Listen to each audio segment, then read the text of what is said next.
the thing about the current monetary system, which is central bank-backed fiat money, it is extremely corrupt, for the lack of a better word. There's a lot of theft in it. There's what we would call a huge moral hazard within the fiat money system. And this is because there exists a money printer. Unfortunately, not that many people know how money works, so I'll just briefly describe it. When the government has a budget of 4 trillion and their tax revenue is 3 trillion, you have a $1 trillion deficit. So where do they get that money? In the past, before central bank backed fiat money, what the government had to do was to go borrow that money from people that actually had it. So King John, for instance, wanted to borrow a ton of money to fund the war that he wanted to do as a part of England. The merchants that lent to him charged him 214% interest because they were pretty sure that they wouldn't get the money back. So at least after 6 months, they'd get some of it back in interest and then go from there. So that's how money used to be. Nowadays, that $1 trillion gap, it's sold as treasuries.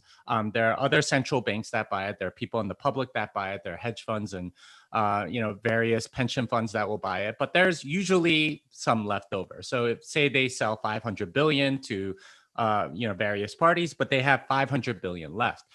What happens? Well, the central bank is called the lender of last resort for that reason. They will buy up the other $500 billion through money that they create out of thin air. So it's essentially monetary expansion through debt issuance. And that's how the monetary system currently works. And it's not just at the government level, it's also at the corporate level, and it's also at the consumer level. So if you think about corporate bonds and whatever, you can get tremendous, bond buyers know you can get tremendous leverage. You can actually just get the spread.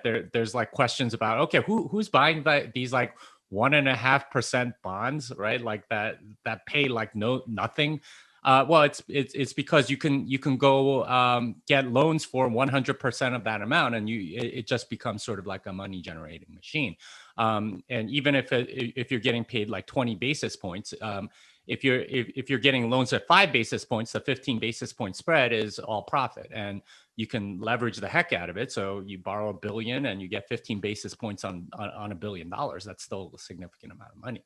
So that's how the current system works. It's based on debt. It's based on money printing. It's based on monetary expansion that can be sort of gamed by the people that are in control.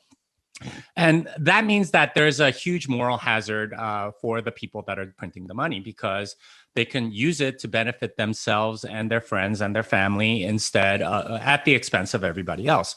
Every time you expand the money supply, you're essentially stealing from everyone that has saved in that currency. So if you have money saved in the dollar and the dollar expands in supply, then your dollar has a little less purchasing power. And you could kind of see that in the asset inflation bubble that we're in, with stocks and even bonds and real estate and maybe even gold to some degree. But every time the money expands, you are stealing from everybody else that's holding the dollar. And this isn't just people in the United States. A lot of those people are in third world countries. They use the dollar as their store of value because their own currency is even worse than the dollar. So in essence, every time money is being expanded through debt creation, we are essentially stealing from everybody else that has money stored in that fiat currency. So from a biblical perspective, it is immoral and it is doing something that God detests.